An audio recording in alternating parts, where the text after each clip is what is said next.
All right, so let's jump right into Canadian politics. Okay. Things are crazy up there right now. Yeah. Justin Trudeau resigning. Big news. Huge news. It seems like it came out of nowhere. It did seem to come pretty suddenly. Definitely caught a lot of people off guard, I think. For sure. I know, I was surprised. Yeah. So we're going to try to unpack what happened today. Sounds good. Using a couple of sources. Yeah, okay. We've got some articles from the Prime Minister of Canada's official website. All right. And then we also have a piece from AP News. Okay. And our goal is to kind of go beyond just like the headlines. Right. And really look into what led up to this, what might happen next, who are the players involved, Right. all that good stuff. Excited. So just a fun fact to start us off, Justin Trudeau was actually born on Christmas Day. Oh, wow. Can you imagine That's a lot of pressure. all those birthday parties, combined with Christmas? Every year. But yeah. Interesting. So let's get into it. So one thing that struck me when I was reading through these articles, especially on the Prime Minister of Canada website, his bio, is that Trudeau was a teacher before he entered politics. Oh, wow. Which is not something you see every day. No, not very often. Right. Like a world leader, usually they come from, more like a business background. Law or something. Yeah, exactly. Or politics, right? From a very early age. Yeah. So I thought that was super interesting. Yeah, and you have to think that that background probably really informed, Shaped his approach to things. Exactly, yeah. Maybe why he was so focused on some of the social programs. Intentionally. And, getting young people engaged in politics and stuff like that. You would think so. So it's interesting to have that background. Yeah. So we have this, teacher turned prime minister, right? He was pretty popular, at least for a while there. Yeah, he seemed to be doing pretty well. And then suddenly, boom, this AP News article drops and he's resigning. Yeah. After nearly a decade. Unexpectedly, too. Unexpectedly, too. Unexpected, exactly. They were saying there was a dip in support, though. Yeah, they mentioned that. And that Chrystia Freeland, his finance minister, had also left very suddenly. Right, which is interesting. Yeah, very interesting. So you have to wonder, what's the real story here? What's going on behind the scenes? Absolutely. Because it does seem kind of sudden. Yeah, and the timing is interesting, too. Right, because there's a potential election coming up. Yeah, and plus we can't ignore what's happening, south of the border. Oh, yeah. Trump's back in the White House. Right. And that changes things, especially for Canada. For sure. Huge implications for Canada. Big time. And we know that Trump's already making some moves, especially when it comes to trade. Oh, yeah. What's he doing? Well, this AP News article, it talks about how Trump's threatening to impose tariffs on Canadian goods. Oh, interesting. So, imagine you're the average Canadian, you go to the store, and suddenly all your favorite products are more expensive. Oof, that's gotta hurt. Right, like your maple syrup, your hockey sticks, your poutine, all that good stuff. All the essentials. Suddenly costing you more just because of these political games. And that's going to hit people hard, especially right now with everything going on. Yeah, for sure. People are already struggling. Absolutely. So that's not what they need. No, not at all. But, remember, for Trump, this is all about trade deficits and immigration, right? Those are his main concerns. Right. He wants to make America, America first. Yeah, exactly. And he sees Canada as being part of the problem. Right, because they are a big trading partner. Absolutely. And, there's a lot of back and forth between the two countries on that. And this is where Freeland's departure gets really interesting. How so? Well, she was very outspoken against Trump and his policies. Oh, that's right. She wasn't afraid to push back, stand up for Canadian interests. I see. So you could argue that her strong stance might have actually contributed to some of the tension. It's like a chess game, isn't it? Yeah. Every move has consequences. Totally. Things ripple out, Absolutely. affecting the whole board. So now Trudeau's out, right? Yeah. Leaves a big power vacuum. Huge. And AP News throws out a few possible successors. Oh, yeah. Who are they talking about? Well, there's Mark Carney. I've heard of him. He's like the economist, with the rock star reputation. Yeah, the big name. Yeah, then there's Freeland, potentially. If she's willing to come back. Right, if she wants to jump back into the ring. Yeah. And then there's Dominic LeBlanc. Who's that? He's the new finance minister. Oh, okay. Kind of a wild card. Not as well known. We'll have to see how that plays out. Yeah, it'll be interesting to watch. It'll be a race, for sure. And to make things even more complicated, okay, AP News cites a poll showing that the Liberals are actually trailing behind the Conservatives.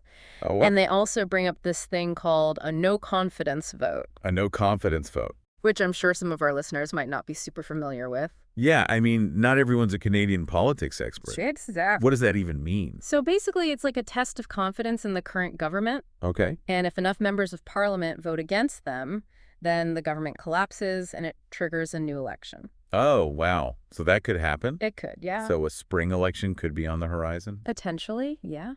Wow. And with the Conservatives ahead in the polls. Right, exactly. That's a big deal. That's a huge deal. So who's the leader of the Conservatives right now?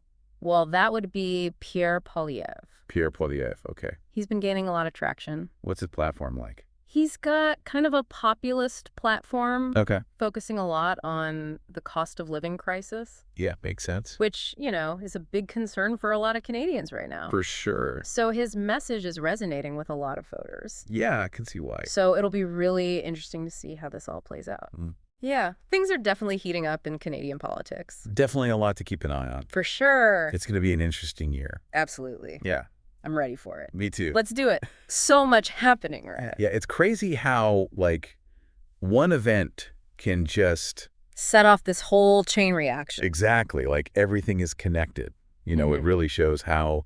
Domestic politics and then what's happening globally. Totally. And, the economy, too, right? All tied together. All these pressures all coming together. And it makes you think it's not just about Yeah. who wins the election. Right. It's about what direction Canada's going to go in. Exactly. Yeah, what kind of future are they choosing? Okay, so we've been talking about, the immediate fallout from Trudeau resigning. Right. But you mentioned something earlier that I Yeah. thought was really interesting. Go. This whole idea about a global shift in, political thinking. Oh, yeah. It's fascinating, isn't it? It is. It is. How does that play into... Well, what's happening in Canada specifically? You could argue that Trudeau kind of represented, This liberal internationalist approach. Exactly, yeah, and that's been losing ground. For a while. For a while now, yeah. And then with Trump back... It's those forces, the populism... the nationalism... are gaining momentum. Yeah, big time. And you see it everywhere, not just... Europe. Yeah, all over the globe. So how does that then affect Canada's Yeah. place on the world stage? Well, Canada has this reputation, right? Yeah. They're seen as the nice guys. The peacekeepers. Yeah, compassionate. Yeah. And that's been a good thing for them. It's worked for them. But if they elect someone who's, more aligned with Trump's ideology... It could change things. Yeah, it could really change things. Like their relationships with other countries. Their trade deals. Wait, maybe. Yeah, their whole brand, their national brand. Interesting. It's a lot at stake. So we talked about some potential contenders, right? Yeah. But realistically, looking at the polls, Okay. who has a shot? Well, it's looking pretty good for the Conservatives right now. They seem to have the lead. They do. Poilievre's message is really resonating. Yeah, with voters who are feeling the pinch. Totally. People are worried about the cost of living. Absolutely. And his whole Canada First approach. Yeah. It appeals to a certain segment of the population. But what about the other parties? Do they stand a chance? The New Democrats are having a tough time. They are. It's hard for them to gain any ground, Yeah. They might benefit if the right-wing vote gets split Okay. between the Conservatives and maybe another smaller party. So it's possible. But it's a long shot, I'd say. And then there's the Bloc Québécois.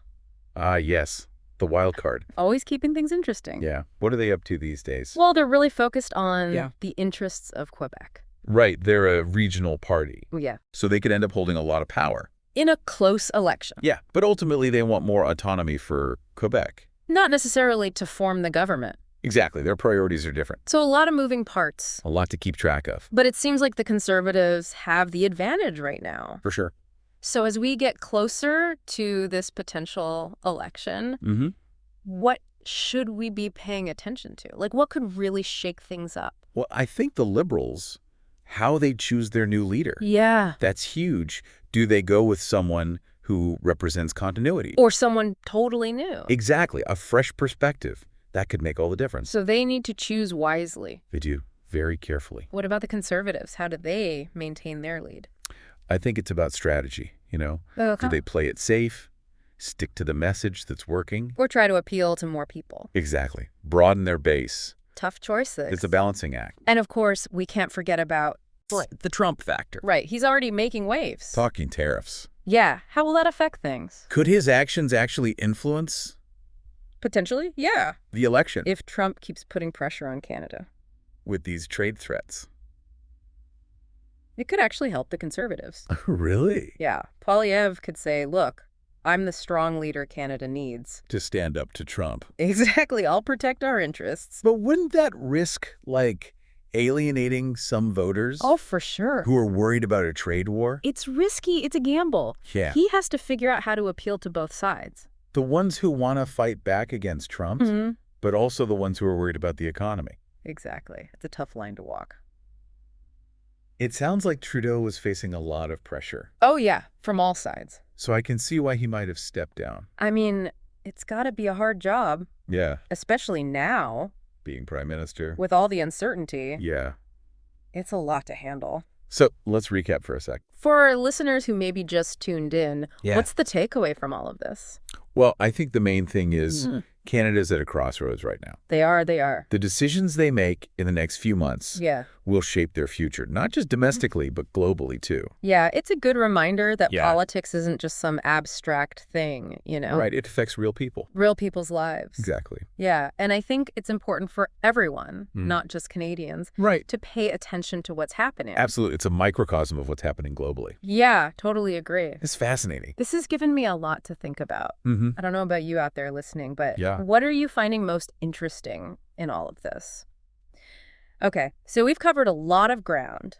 Oh, yeah. Trudeau's resignation, who might replace him, all those global trends affecting Canada. It's a lot. It is, but for you listening, it all boils down to how these changes might actually impact your life. Right, the real world stuff. Exactly. So let's get into the nitty-gritty, the issues. It's stuff that matter. That are front and center in this potential election. Okay, let's do. So based on what we're seeing in this AP News article, the economy is a big one. Yeah, definitely a top concern. Costs are soaring. Inflation is hitting everyone's wallets. It's a familiar story, unfortunately. Sadly, it is. A global issue for sure, but that doesn't make it any easier for Canadians. No, especially those who are struggling to make ends meet. Right. And this is where you see the different parties trying to offer solutions. Each with their own approach. Exactly. Different ideas about how to tackle it. So let's break it down, starting with the Conservatives. Okay. Poilievre's their leader. How's he addressing these economic anxieties? Well, his strategy seems to be blaming Trudeau's policies for the cost of living crisis. Oh, okay. So his solution is pretty classic, conservative, tax cuts, deregulation. Get the government out of the way. Exactly. Shrink the role of government in the economy. But what about the people who need support, who rely on those social safety nets? That's the big question, right? It is. The Conservatives argue that a strong economy will benefit everyone. Right. But critics worry that their policies might leave some people behind. The vulnerable. Exactly. And that's a key debate in this election, for sure. So how about the Liberals? What's their plan? Well, they're in a tricky spot, defending their record while also offering a way forward. Yeah. So they'll likely emphasize those social programs. Saying they're crucial safety nets. Exactly, especially during tough times. Makes sense. They might also highlight investments in key sectors, to create jobs, boost innovation. So it's kind of a classic left versus right, isn't it? It seems to be. Stimulate the whole economy or target support to those in need. Yeah, two different approaches. What about the New Democrats? Where do they stand? They're pushing for even more government intervention. Okay. More spending on social programs, affordable housing initiatives, and job creation, but focused on green energy, sustainable development. So a pretty clear range of economic approaches for voters to consider. Definitely options on the table. But we can't forget the other big issue looming over all of this. Oh, yeah. Climate change. Huge issue. And it's not just some abstract future threat anymore. Right. It's impacting Canadians right now. Extreme weather, rising sea levels. It's real. And the question is, how will Canada contribute to solving this global challenge? And of course, we can't talk about climate change without mentioning Trump. Oh, yeah, he's back in the White House. And his stance on environmental issues is, let's just say, not quite aligned with the rest of the world. Putting it mildly. Definitely adds another layer of complexity for Canada. So how do they navigate that? Well, the Liberals will probably try to distance themselves from Trump's policies. Emphasizing their commitment to the Paris Agreement. Right, and their investments in renewable energy. But how do they balance that with the economic reality of having the U.S. as their biggest trading partner? Especially if Trump's pushing policies that are bad for the environment. It's a tough spot to be in. It is. It's a tightrope walk for sure. What about the Conservatives? How might they approach this? They might try to position themselves as more pragmatic, Okay, focusing on balancing environmental concerns with economic growth. makes sense. They could argue that Canada can't afford to alienate the U.S. So we've got the economy, climate change, anything else that might sway voters. Well, healthcare is always a big one in Canada. Of course. The Liberals will likely focus on expanding access to services, Okay. while the Conservatives might lean towards more market-based solutions, giving people more choice. Interesting. Education is another area where you'll see different approaches. Yeah. Liberals potentially emphasizing public education, Conservatives maybe promoting school choice, charter schools. It's fascinating how these debates, about the role of government Individual choice versus collective responsibility. play out in every country. They really do. They're fundamental. But ultimately, it's up to Canadian voters to decide what they want. What vision for their country they support. Exactly. So we've got this potential election, a new U.S. president shaking things up globally. Lots of complex issues facing Canada. What does it all mean? Where do we go from here? That's the big question, isn't it? And there's no easy answer. No, there isn't.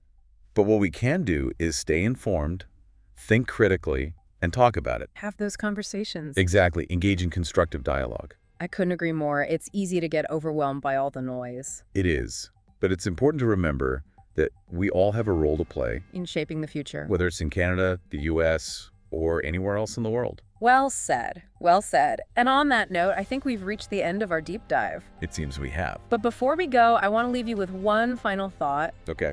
We've talked about Trudeau's resignation as the end of an era, Yeah, but it's also a new beginning, right? it is. So what kind of leadership does Canada need now? What values will guide them? What kind of future do they want to create? Those are the questions I hope every Canadian is asking themselves. Because the answers will shape not just their country. But our world. Absolutely. Well, thanks for joining us on this deep dive. It's been a pleasure. We hope you learned something new, gained a fresh perspective, Yeah, and maybe even feel inspired to learn more and get involved. that's what we hope for. Until next time, keep diving deep.